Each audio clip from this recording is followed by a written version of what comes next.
Good afternoon on this joyous occasion. It's so nice to be here among the students who are all ready to receive their degrees, certificates, and the medals. Congratulations to each one of you. You've done brilliant work, and today is your day.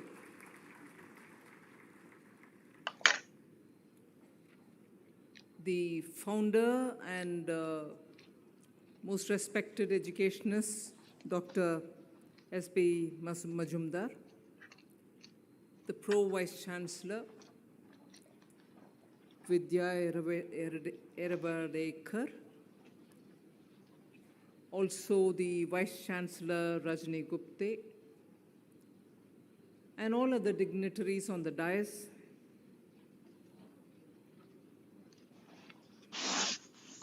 The two dignitaries who've received the D.Lit Awards, who've been conferred the degrees for their exemplary work. One who represents Oman in India, who's been an Indian origin person who settled in Oman for over now 3 generations, I would think, for his excellent work between the two countries. And also the way in which he's probably spending a lot of time in recruiting and also in skilling of people. And the other is Professor Ganga Vadetkar, who actually, not so much his name, but his face was the visible face of confidence and hope during the pandemic. And therefore, that is one award for which I personally thank the university for having recognized the immense service. And that's not any kind of service. Even as the vaccination was expected, the vaccines hadn't come yet.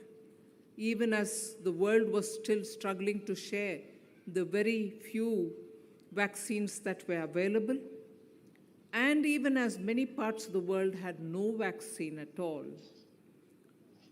the words of hope and confidence with a scientific rigor and a very assuring confidence with which he would speak was seen by all Indians.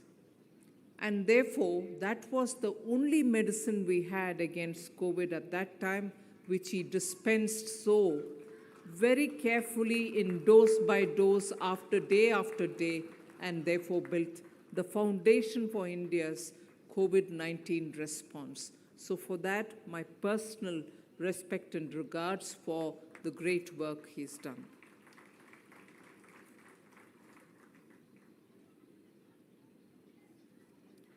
Convocation addresses are normally very difficult for the person who has to deliver it, and even more difficult for the students who are waiting to get their certificates and go celebrating the day, for having to sit and listen to what is being said. And most often, it is also tempting for people to come out with profound advices. I'm carefully avoiding doing that, but yet recognizing that it's not going to be easy for me to convey to this large gathering of students who are waiting to receive their degrees. I would want to certainly say some ideas. The sharing of ideas is what I call it, not certainly advice, but thoughts nevertheless for you to mull over and also probably recall as and when you think it has some relevance, because I think I'm conveying what many elders today feel about what my India or what our youth of the world will want to think about. So I'm more conveying it as thoughts which I like to share with you, and therefore, hopefully you'll take it in that spirit. I'll start with the words of a poet-philosopher, a Persian poet-philosopher at that, Jalaluddin Rumi. There's somebody from Iran here. So they are not very, very abstract in their words. But they are so direct, and I think, therefore, they are very relevant for all of us today, for you, for me, for anybody else.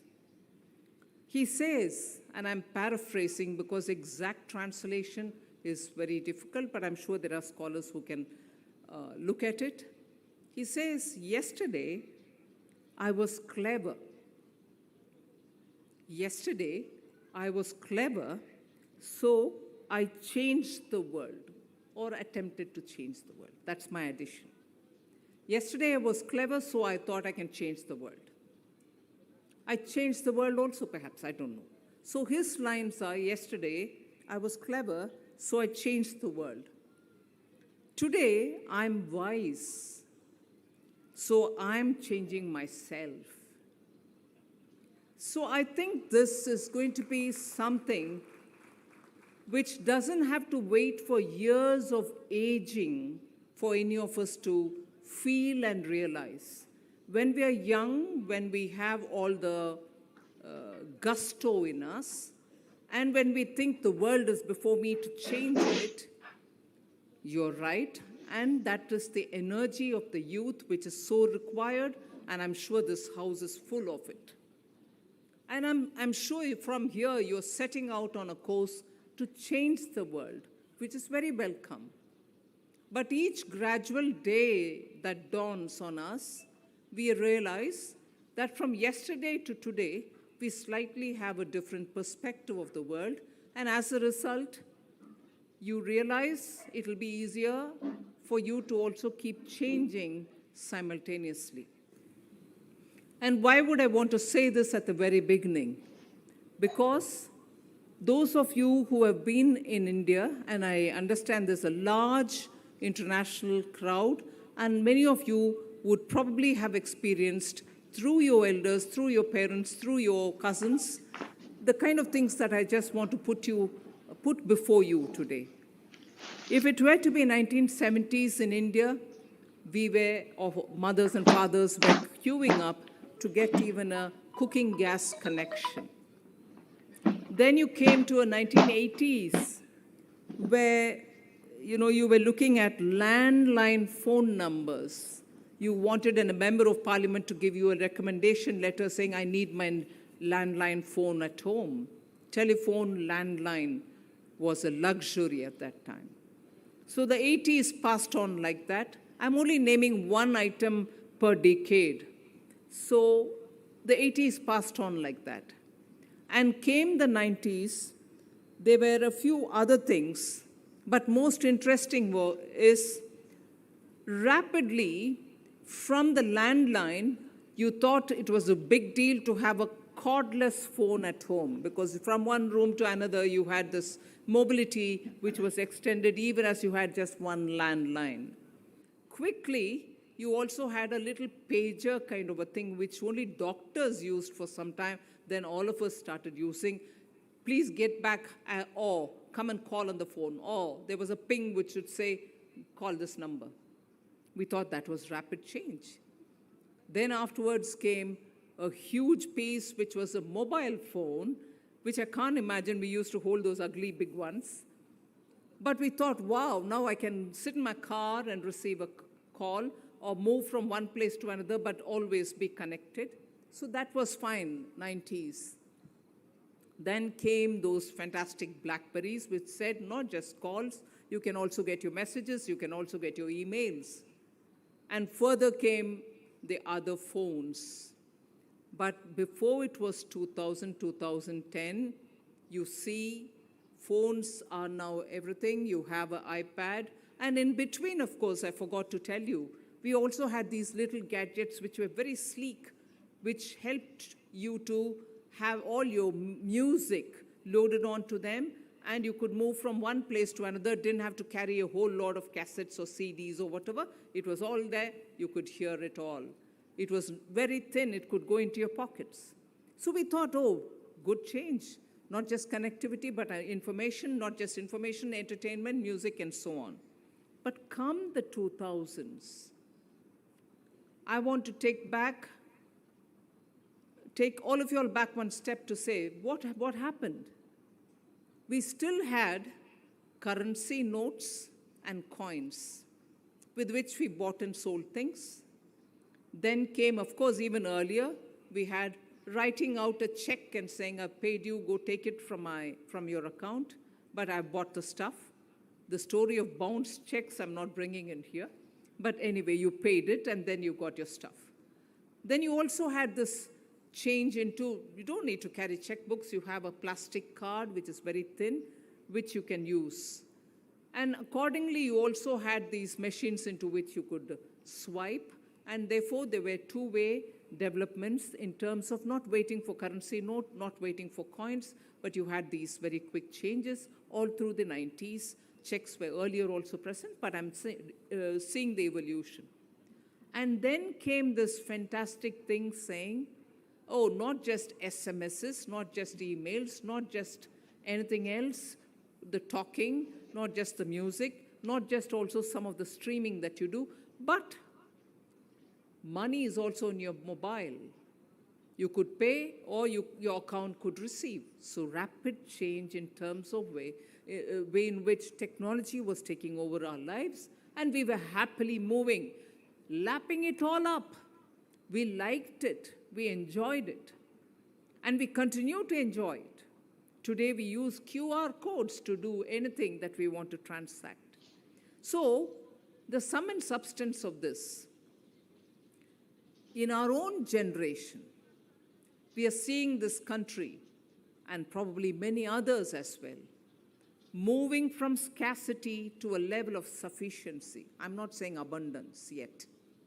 From a level of scarcity, we didn't have enough to give every household a cooking gas. But today we are able to go search for houses which don't have such a cooking gas and tell them, please, it's good for your health, take it, we are giving it to you. So from scarcity, we've moved to an India which has enough and probably enough and more. We are also moving from an India which had n number of restrictions. You can do this, but. You can do that, but. You can, but. So you had every agency coming before you to say, yes, you can, but so long as you do A, B, C, and you're spending years finishing the A, B, C, the compliances. We've moved from that as well. And we are still moving ahead because there are still many more areas in which you had these kind of restrictions.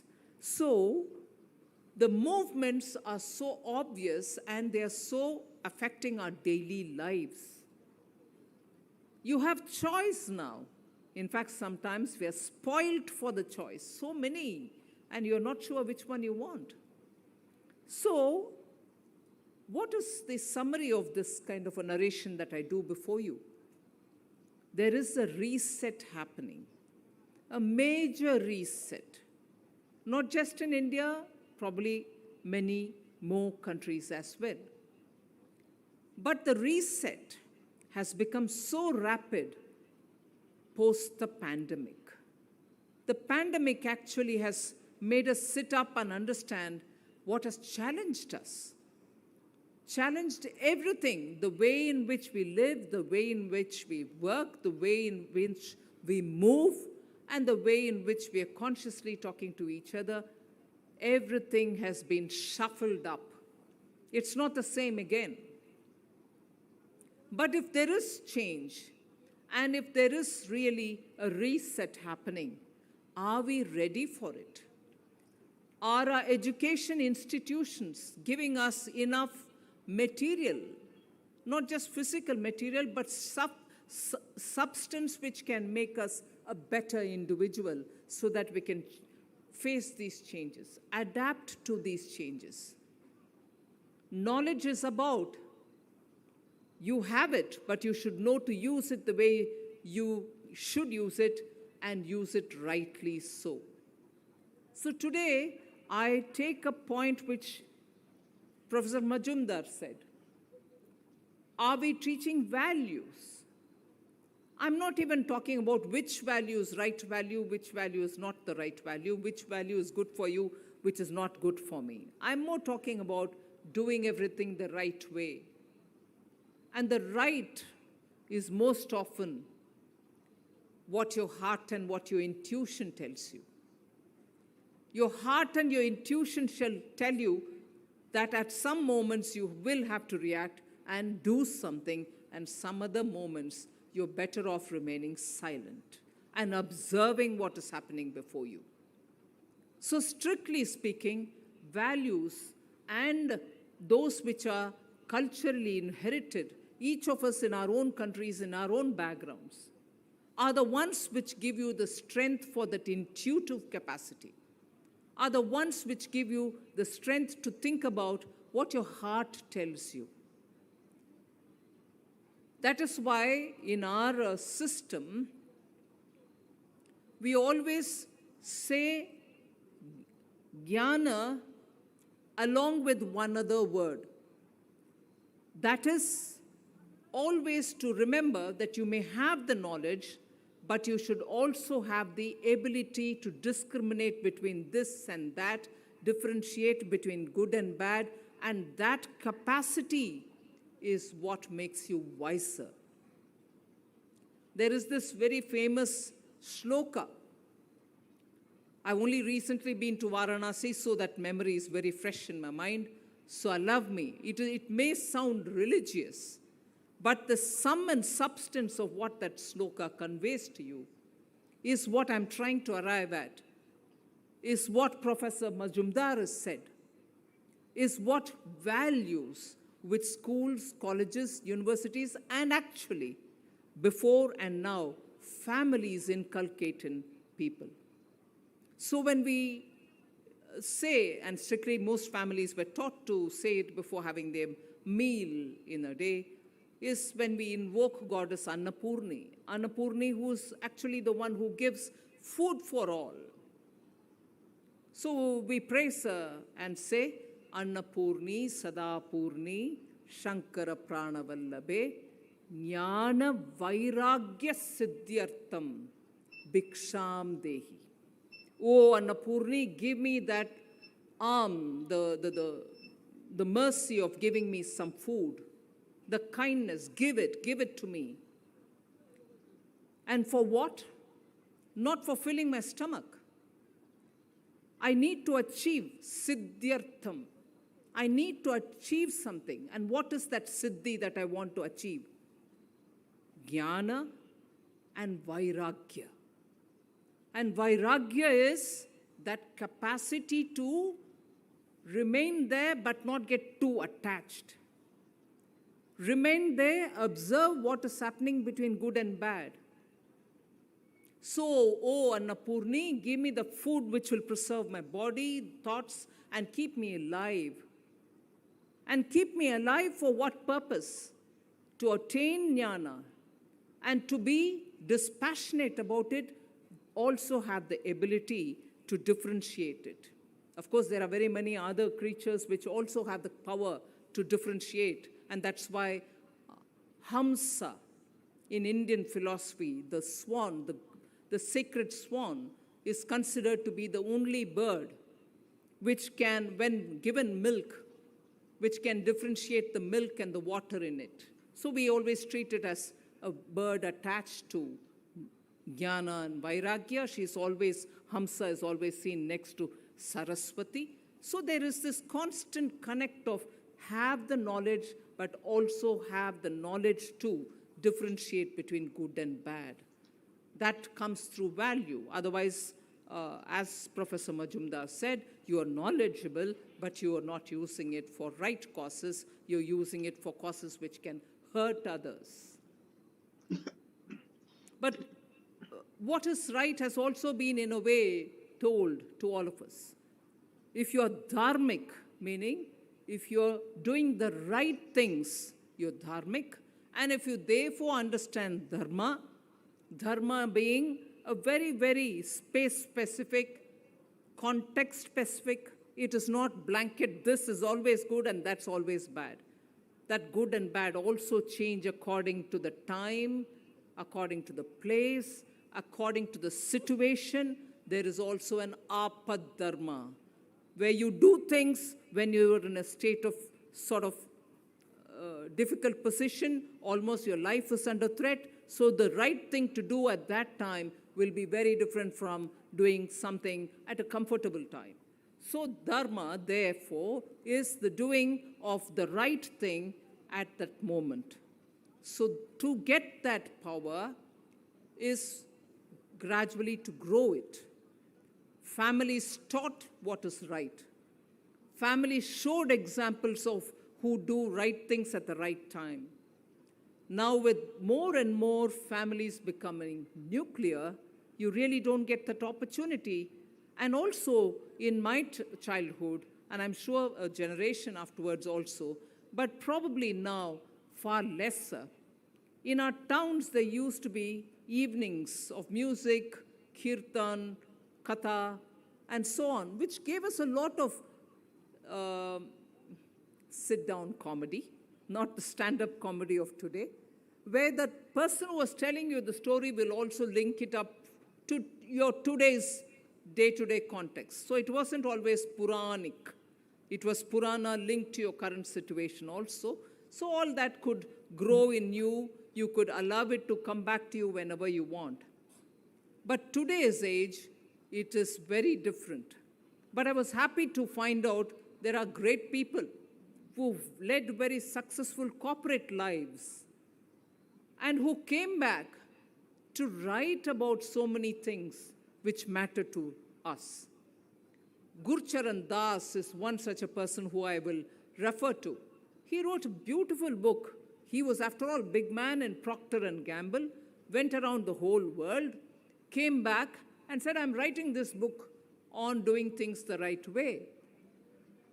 These are kind of coming back to what was foundationally available for us, available through our grandmothers, grandfathers, through the village, whoever headman, or even through the various traditional upanyasakars who used to come and tell you different stories.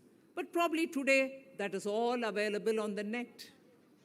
Brilliant people are talking about what things are, how we need to adapt to change. So if you're really adapting to change, keeping yourself ready to adapt to change, some 2 or 3 things which will be useful for all of us. First is to stay rooted. You need to know who you are. You need to know where you belong to. You also need to recognize that that will never go away from you. All of us can pretend being somebody else. And many of us can successfully pretend being somebody else for a very long time. But that's not what you are inherently. And if you know inherently what you are, who you are, that itself is a strength for you because people recognize you are being true to yourself. Pretensions are good for some time, but not always. So remain rooted is one thing which I will tell you, even as I call for all of you all to be ready to adjust and adapt to the ever-changing world. I don't want to repeat a cliche. A lot of people have said this. Change is the only constant. But I've told you how the change has happened in my time. Phone is not phone anymore. I'm able to see films in it. I'm able to attend my class in it, the digital class in it. I'm able to do my banking function in it. I still send my email in it. It's also my currency in a way. So these things have happened within a generation, and all of us have happily adapted to it. So you as students today graduating from this wonderful university, which is giving you an opportunity at one go to be able to interact with people coming from various different cultures, to carry this message that you be ready for change, but be rooted as well. And that's where your strength is recognized by others, but you're also ready to adapt to change. I'm sure all of you all are familiar with a scientist who suffered from a very degenerating disease, Stephen Hawking. He recognized this and he said, don't resist change. Don't resist change. Intelligence is the ability to adapt to change. Intelligence is the ability to adapt to change. And where does this intelligence come from? After all, from the school, the college, the institutions in which you learn, you acquire knowledge, and as a result, you are intelligent enough to face the change which is coming before you. I was speaking about doing the right thing. I will bring in one more eminent person who said something in that direction. And he's not somebody who belongs to this era. He's not somebody who belongs to this part of the world. So ultimately, the universal truths are similar everywhere. Plato, a great philosopher, he observed, education is teaching our children to desire the right things. You may desire the right things, but you should also do the right things to achieve them, to obtain them. So in other words, on this Convocation Day, I want to put before you the various rapid changes that are happening in the world, rapid changes that are happening in India. Vasudhaiva Kutumbakam is your slogan. It is a very ancient slogan, which actually saw the world as one family. And today, as the Prime Minister has taken the presidency of G20 from 1st December, with this Vasudhaiva Kutumbakam to guide us, in the coming 1 year, India's presidency has this as its objective: Vasudhaiva Kutumbakam, one earth, one family, one future.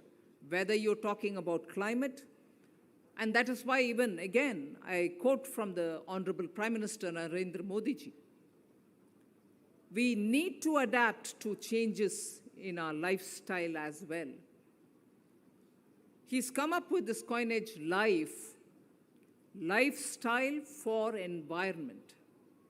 Unless we change our lifestyle, again, change, and unless we adapt ways in which we can live so that we are not burdening the environment anymore, the world will have serious challenge in the climate-related matters. We are not going to have enough electricity. We are not going to have enough water. We are not going to have enough any earthly resources if we overexploit them. So life, again, is something which is indicative towards change and adapting to change, so that we are able to meet the new changing circumstances created by the climate changes. So my best wishes to all the students who are receiving their degrees today. I started with Rumi. I also brought in Plato. I've also brought in Stephen Hawking. Indian Vedas and Upanishads have all said this. Unless our knowledge is used with level of discretion and dispassionate or non-attachment to a cause, you're never going to be able to be intelligent or wise enough to be able to contribute to the society and also achieve great things in your own life. So, as I said, Jnana Vairagya Siddhyartham, all of you all would move forward and take your Jnana and Vairagya along with you so that you contribute to this one earth, one family, and one future. All the very best to all of you all. Thank you very much.